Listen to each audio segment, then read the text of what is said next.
ಪ್ರತಿಯೊಬ್ಬರು ಕೂಡ ನಮ್ಮವರು ಎಂಬ ಭಾವದಿಂದ ನಾವು ತೊಡಗಿಸಿಕೊಂಡಾಗ ಒಂದಷ್ಟು ಸಾಮರಸ್ಯದ ಜಾಗೃತಿಯ ಮೂಲಕ ಹಿಂದೂ ಸಮಾಜ ಬಲಿಷ್ಠವಾಗುತ್ತದೆ.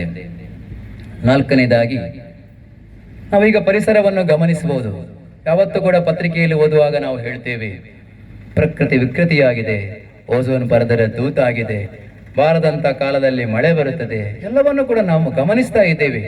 ಆದ್ರೆ ಇದಕ್ಕೆ ಏನು ಪರ್ಯಾಯ? ಅದೇ ಹೇಳಿದ್ದು, ಸವಾಲುಗಳು ಹಲವು. ಆ ಎಲ್ಲ ಸವಾಲುಗಳಿಗೆ ಉತ್ತರ ಯಾರು? ನಾನು, ನೀವು. ಇದು ಯಾರಿಂದಲೂ ಹೊರಗಿನವರಿಂದ ಸರಿ ಮಾಡಲಿಕ್ಕೆ ಸಾಧ್ಯ ಇಲ್ಲ. ನಾವೇ ಬದಲಾವಣೆಗಳನ್ನು ತಂದುಕೊಳ್ಬೇಕು. ಆದ್ದರಿಂದ ಪರಿಸರದ ಸಂರಕ್ಷಣೆ ನಮ್ಮೆಲ್ಲರ ಆದ್ಯ ಕರ್ತವ್ಯ ಆಗಬೇಕು. ಕೇವಲ ಒಬ್ಬನಿಂದ ಅಲ್ಲ.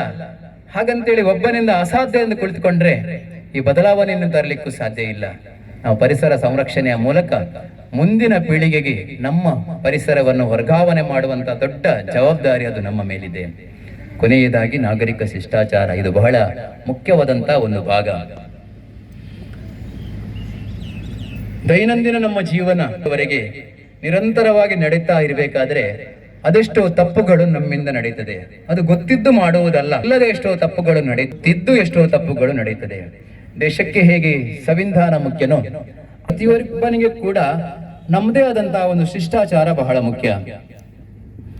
ಬೆಳಿಗ್ಗೆ ಎದ್ದು ನಾನು ಪ್ರಾರಂಭ ಮಾಡುವಂತ ನನ್ನ ದಿನಚರಿ, ಅಲ್ಲಿಂದ ನನಗೆ ನಿಯಮಗಳನ್ನು ನಾನು ಹಾಕಿಕೊಂಡರೆ, ನೀರಿನ ಮಿತವಾದ ಬಳಕೆ ಇರಬಹುದು, ವಿದ್ಯುತ್ತಿನ ಮಿತವಾದ ಬಳಕೆ ಇರಬಹುದು, ಅಥವಾ ನಾನು ಹೊರಟಾಗ ದ್ವಿಚಕ್ರದಲ್ಲಿ ಹೋಗುವಂಥ ಹೆಲ್ಮೆಟ್ ಧಾರಣೆ ಇರಬಹುದು, ಅಥವಾ ನಾನು ಕಾರಿನಲ್ಲಿ ಹೋಗುವಾಗ ಹಾಕುವಂಥ ಬೆಲ್ಟಿಗಿರ ಇರಬಹುದು, ದಾರಿಯಲ್ಲಿ ಹೋಗುವಾಗ ಒನ್ ವೇಯಲ್ಲಿ ಹೋಗುವಂಥದ್ದು, ಅಥವಾ ಏನೊಂದು ಸೂಚನೆಗಳನ್ನು ಉಲ್ಲಂಘನೆ ಮಾಡಿ ನಡೆದಂಥ ಮನೋಭಾವ ಹಿಂದುವಿನಲ್ಲಿ ಜಾಗೃತ ಆದಾಗ ಖಂಡಿತವಾಗಿಯೂ ಕೂಡ ಜಾಗೃತ ಹಿಂದೂ ಸಮಾಜ ತಯಾರಾಗುತ್ತದೆ.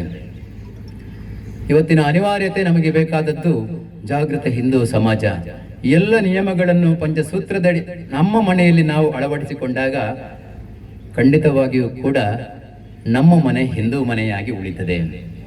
ಇಲ್ಲದ್ರೆ ಬೇರೆ ಬೇರೆ ಸಂದರ್ಭದಲ್ಲಿ ನಾವು ಹೊಡೆತವನ್ನು ತಿಂದಾಗೆ ಮುಂದಿನ ದಿನಗಳಲ್ಲಿ ಕೂಡ ಹೊಡೆತಗಳನ್ನು ಅನುಭವಿಸಬೇಕಾಗ್ತದೆ. ಒಟ್ಟು ಉದ್ದೇಶ ಇದು ಇಂದು ನಾಳೆಯ ಕಾರ್ಯ ಅಲ್ಲ, ಇದು ನಿರಂತರವಾದ ಪ್ರಕ್ರಿಯೆ. ಹಿರಿಯರು ಹೇಳ್ತಾರೆ, ಸುಮಾರು 25 ವರ್ಷ ಈ 5 ಪಂಚಸೂತ್ರಗಳನ್ನು ನಾವು ಅಳವಡಿಸಿಕೊಂಡಾಗ ಖಂಡಿತವಾಗಿಯೂ ಕೂಡ ಹಿಂದೂ ಮನೆ ಬದಲಾವಣೆ ಆಗುತ್ತದೆ.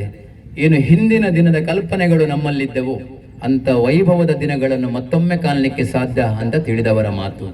ಯಾಕಂತ ಹೇಳಿದ್ರೆ, ಅವತ್ತು ಕೃಷಿ ಕುಟುಂಬದಲ್ಲಿ ನೆಮ್ಮದಿ ಇತ್ತು, ಇವತ್ತು ವಿದ್ಯಾವಂತರಾಗಿದ್ದೇವೆ ತಪ್ಪಲ್ಲ, ಅಥವಾ ಆಂಗ್ಲ ಸಂಸ್ಕೃತಿಗೆ ಮಾರು ಹೋಗಿದ್ದೇವೆ ತಪ್ಪಲ್ಲ. ಇಂಗ್ಲಿಷು ಬೇಕು, ವ್ಯಾವಹಾರಿಕವಾಗಿ ಎಲ್ಲವೂ ಬೇಕು, ಆದರೂ ನನ್ನತನವನ್ನು ಉಳಿಸಿಕೊಳ್ಬೇಕು. ನನ್ನತನವನ್ನು ಉಳಿಸಿಕೊಂಡ್ರೆ ಮಾತ್ರ ನಮಗೆ ಮುಂದಿನ ದಿನಗಳಲ್ಲಿ ನಮ್ಮವರು ಅಥವಾ ಏನು ದೇಶ ಪರಮ ವೈಭವದ ಸ್ಥಿತಿಯನ್ನು ಕಾಣಲಿಕ್ಕಿದೆಯೋ ಅದು ಖಂಡಿತವಾಗಿಯೂ ಸಾಕಾರಕ್ಕೆ ನಾವೆಲ್ಲರೂ ಕೂಡ ಸಾಧ್ಯ ಆಗ್ತೇವೆ. ಬೇರೆ ಬೇರೆ ರೀತಿಯಲ್ಲಿ ನಾವು ನೋಡಬಹುದು, ನಮ್ಮ ಪುರಾಣಗಳ ಇತಿಹಾಸಗಳನ್ನು ನೋಡಬಹುದು. ನಾನು ಪ್ರಾರಂಭದಲ್ಲೇ ಹೇಳಿದೆ, ನಮ್ಮ ಈ ಒಂದು ಹಿಂದುತ್ವಕ್ಕಾಗಲಿ ಅಥವಾ ಹಿಂದೂ ಧರ್ಮಕ್ಕಾಗಲಿ ನಿಗದಿತ ದಿನ ಇಲ್ಲ. 5,000 ವರ್ಷಗಳ ಹಿಂದೆ ಪರೀಕ್ಷಿತನ ಕಾಲದಲ್ಲಿ ನಾವು ಒಮ್ಮೆ ಭಾಗವತದ ಪುಟಗಳನ್ನು ತೆರೆದರೆ ಇಡೀ ಭೂಮಂಡಲದ ಅಧಿಪತಿ ಚಕ್ರವರ್ತಿ ಎನಿಸಿಕೊಂಡವ ಪರೀಕ್ಷಿತ. ಅದಕ್ಕೆ ಹಿಂದೆ ಹೋದರೆ ಪೃಥುವಿನ ಕಾಲವನ್ನು ನಾವು ನೋಡಿದರೆ ಇಡೀ ಜಗತ್ತನ್ನು 7 ಖಂಡಗಳಾಗಿ ವಿಭಾಗಿಸಿದವ ಪೃಥು ಮಹರ್ಷಿ. ಪೃಥು ಮಹಾರಾಜನ ಕಾಲದಲ್ಲಿ 7 ಖಂಡಗಳಾಗಿ ವಿಭಾಗಿಸಿಕೊಂಡು ಪೃಥ್ವಿ ಅಂತ ನಾವು ಕರೆಯಲ್ಪಡುವುದನ್ನು ನಾವು ಗಮನಿಸ್ತೇವೆ. ಪ್ರತಿಯೊಂದಕ್ಕೂ ಆಧಾರ ನಮ್ಮ ಧರ್ಮದಲ್ಲಿದೆ. ಆ ಧರ್ಮಗಳನ್ನು ತಿಳಿಯುವಂತಹ ಪ್ರಯತ್ನ ಮಾತ್ರ ನಾವು ಮಾಡಬೇಕು. ದೇವಸ್ಥಾನಗಳಲ್ಲೋ ಶಾಲೆಗಳಲ್ಲೋ ಎಲ್ಲೂ ಸಿಗದಂತಹ ಜ್ಞಾನವನ್ನು ನಮ್ಮ ಮನೆಯಿಂದಲೇ ನಾವು ಪಡೆಯಬೇಕು. ಭಗವದ್ಗೀತೆ ನಮ್ಮ ಶ್ರೇಷ್ಠವಾದಂತಹ ಧರ್ಮ ಗ್ರಂಥ ಅಂತ ಹೇಳ್ತೇವೆ. 5 ಮುಖ್ಯ ವಿಚಾರಗಳನ್ನು ಅದು ಬೋಧಿಸುತ್ತದೆ. ಈಶ್ವರ, ದೇವರು ಅಂದರೆ ಯಾರು ಅಂತ ತಿಳಿಯ ಹೇಳುತ್ತದೆ. ಜೀವಿ ಅಂದರೆ ಯಾರು ಅಂತ ಹೇಳ್ತದೆ.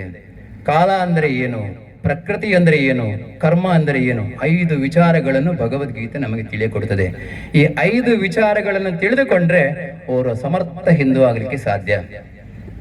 ನಾವು ತಪ್ಪಿರುವುದು ಅದರಲ್ಲಿ ಮಾತ್ರ. ಎಲ್ಲ ಮನೆಯಲ್ಲಿ ಭಗವದ್ಗೀತೆ ಪುಸ್ತಕವನ್ನು ಜೋಪಾನವಾಗಿ ಇಟ್ಟುಕೊಂಡಿದ್ದೇವೆ, ಆದರೆ ಸ್ವಲ್ಪ ಪುಟ ತೆರೆದು